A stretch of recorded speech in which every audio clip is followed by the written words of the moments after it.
Hello guys, আজকে চলে এলাম সকালবেলা একটা নতুন ব্লগ নিয়ে।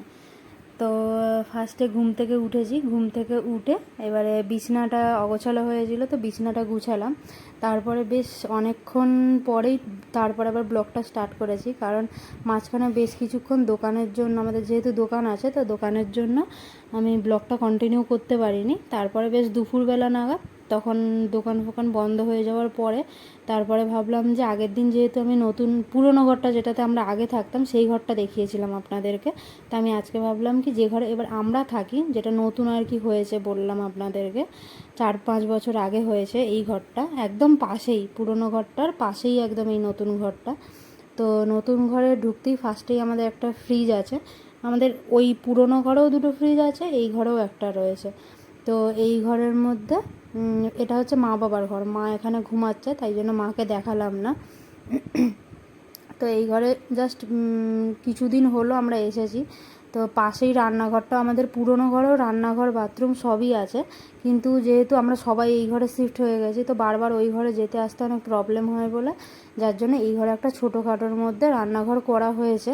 পরে যখন দুটো ঘর জয়েন্ট করে একটা বড় হবে পরে, তখন ওটাকে আবার আলাদা জায়গায়, রান্নাঘরটা আবার আলাদা জায়গায় হবে। এখন আপাতত এখানে কিছু সময়ের জন্য করা হয়েছে।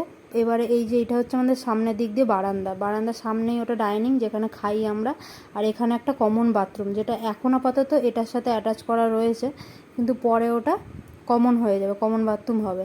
আর এইটা হচ্ছে আমাদের ঘর, আমি আর আমার ভাই দুজনে মিলে এই ঘরটায় থাকি। এই পুতুলটা আমার বাবা কিনে দিয়েছিল। আর সামনেই দেখলেন ওটা হচ্ছে পড়ার টেবিল, পড়ার টেবিলটা খুবই অগোছালো হয়ে পড়ে রয়েছে, আমার ভাই একটুও গুছায় না, পরে আর এরকমই ফেলে রেখে দেয়। ওটা সবার ঘরেই হয়, সেটা না। তো এবার এখান থেকে আমি চলে যাচ্ছি উপরে। উপরে আমাদের এই ঘরের ছাদে উপরে আমি যাচ্ছি, এখান থেকে আমাদের একতলার ছাদেও যেতে পারবো, প্লাস ঠাকুর ঘরেও যেতে পারবো। দোতলার মানে এটা একতলায় উঠে গেলাম, আর এদিক দিয়ে পাশ থেকে এই সিঁড়িটা গেছে, এটা থেকেই আমাদের ঠাকুরঘর, দোতলায় ওঠা সিঁড়িতেই অ্যাকচুয়ালি আমরা ঠাকুরঘরটা করেছি। তো এইখানে নতুন করে করেছি, আগে নিচে ছিল, এখন নতুন করে এইটা পুরোটা রং টং করে পাথর টাথর বসানো হয়েছে। এটা হয়তো 2-1বার আপনারা এর আগেও আমার 2-একটা ব্লগের মধ্যে দেখেছেন, কারণ ঠাকুর দিয়েছি যখন, তখন এই জায়গাটা আমি অনেকবার শেয়ার করেছি ভিডিওর মাধ্যমে। তো এটা আরেকবার দেখিয়ে দিলাম আপনাদেরকে, এটা কোথায় ছিল আপনারা তো বুঝতে পারতেন না, তো আজকে দেখিয়ে দিলাম। এটা দোতলা ওঠার ঠিক সিঁড়িটার মধ্যেই এই ঘরটা এই ঠাকুর ঘরটা রয়েছে আর কি। তারপর এখান থেকে নিচে চলে যাব, নিচে গিয়ে এবার আমাদের যে ছাদ রয়েছে প্লাস পাশের যে অ্যাডবেস্টার দেওয়ার যে ঘরটা, ওটাও এখান থেকে দেখা যায়। আমাদের একদম পাশেই ঘরটা, দুটো পাশাপাশি ঘর, কিন্তু মাঝখানে একটুখানি প্যাসেজ করা রয়েছে, যেটা এখনও জয়েন করা হয়নি আর কি। এই যে এই পাশের ঘর, পাশের যেটা দেখছেন ওটাই আর কি পাশের ওই ঘরটা, পুরনো ঘরটা। আর এই নয়নতারা গাছটা প্রায় অনেক বছর, 4-5 বছর মতন হয়ে গেল, মানে যতদিন আমাদের এই ঘরটা হয়েছে তারপরে ছাদে অটোমেটিক এটা একা একাই হয়েছে। নয়নতারা গাছটা প্রায় অনেক দিন ধরে রয়েছে। তারপরে এখানে একটা ছোট্ট তুলসী মঞ্চ করা হয়েছে, তুলসী মঞ্চটা আগে নিচে ছিল।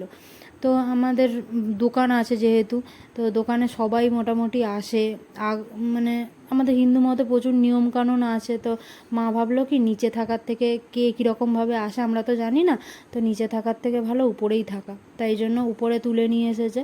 আর আমার মায়ের প্রচুর শখ বাগানের, তো বাগানে ওই জন্য নিচে তো আমাদের সেরকমভাবে কোনো মানে জায়গা নেই, আছে সাইডে সরু একদম অল্প অল্প জায়গা আছে, যেখানে অতটা আমরা যাইও না, পাশাপাশি একটু একটু জায়গা রয়েছে, তো ওইখানে হবে না বলে মা তাই কী করেছে, উপরেই ছোট ছোট ছোট ছোট অনেক গাছ লাগিয়েছে, ছোট ছোট ছোট ছোট টব কিনেছে, বা এমনি যে আমাদের জলের ড্রাম, যেহেতু আমাদের জলের ব্যবসা আছে তো প্রচুর জলের ড্রাম যেগুলো বাতিল হয়ে যায় ওগুলো খুব শক্ত হয়, ওই জলের ড্রাম কেটে অনেক কিছুর মধ্যে এরকম ছোট ছোট ছোট ছোট অনেক গাছ লাগিয়েছে আমার মা। এতে লেবু গাছ আছে, লঙ্কা গাছ আছে, আরও অনেক রকম গাছ আছে যেগুলো আমি নাম জানি না, কিন্তু অনেক রকম গাছ লাগানো রয়েছে এখানে।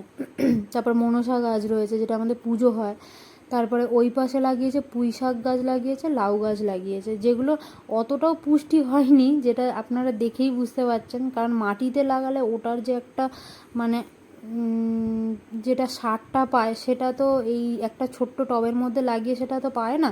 তাও মোটামুটি চেষ্টা করি, মানে যত্ন করে আমার মা, জল টল দেয়, দু এক সময় আমিও দিয়ে দিই। তো তো ওইভাবেই হয়েছে। তো এইটা হচ্ছে আমার ভাই আর আমার ভাইয়ের বন্ধু, ও হচ্ছে রোহিত, আমাদের দু একটা বাড়ির পরেই থাকে ও। আর পাশে এইটা যেটা দেখছেন এটা হচ্ছে আমাদের, এটা আমাদের আমাদের নয়, পাশে অন্য জমির তাল গাছ। এটা তালও পড়েছে দু একটা নিচে, দেখুন অনেক তাল পড়ে। আমরা এখান থেকে তুলিও অনেক তাল, তুলে খাই, ভালো বেশ কালো কালো তাল আর অনেক মিষ্টি তালটা। তো এখান থেকে আর এই পাশে এগুলো পুরোটা জঙ্গল হয়ে রয়েছে। এরকম আমরা যখন প্রথম এসেছিলাম এখানে তখন এরকম জঙ্গল পুরো চারিধারে ছিল। এই পিছনে যে এটা হচ্ছে আমাদের পিছন সাইড ঘরের, তো এই পিছন সাইডে যেরকম জঙ্গলটা দেখছেন এটা আগে চারিধারে হয়েছিল। মানে আমরা এসেছি প্রায় 2002-03 এরকম আমরা এসেছি। তো তখন থেকেই মানে তখন প্রচুর স্ট্রাগল করতে হয়েছে। তখন আমাদের রাস্তাঘাট এরকম একদমই ছিল না। তখন মানে মাটির রাস্তা, আর একটু বৃষ্টি হলেই পুরো হাঁটু অবধি জল জমে যেত, অনেক স্ট্রাগল করতে হয়েছে।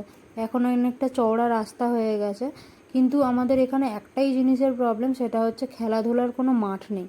তো বাচ্চারা ওই জন্য রাস্তাঘাটের মধ্যেই খেলে, কিন্তু খেললে কী হয়েছে, সবাই তো সমান নয়, একটু খেললেই অনেকের অনেক কিছু প্রবলেম হয়।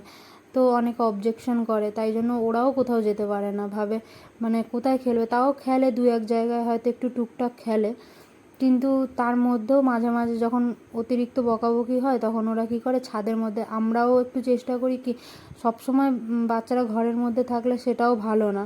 তবে ঘরের মধ্যে থাকলে আরও একটা জিনিস, সবসময় মোবাইল নিয়ে বসে থাকে। তো আমরা যতটা চেষ্টা করি মোবাইল থেকে দূর রাখার চেষ্টা করি।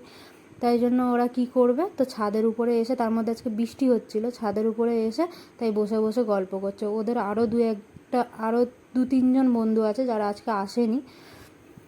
এটা হচ্ছে আমাদের পাশের বাড়ি আর আমাদের বাড়ি প্রায় একদম লাগোয়া, মানে মাঝখানে কোনো মানে ছাড়া কিচ্ছু নেই, পুরো একদম লাগোয়া। এই যে দেখতে পাচ্ছেন একদম, এটা হচ্ছে ওদের চাল। আর ওই পাশ থেকে ওই যেটা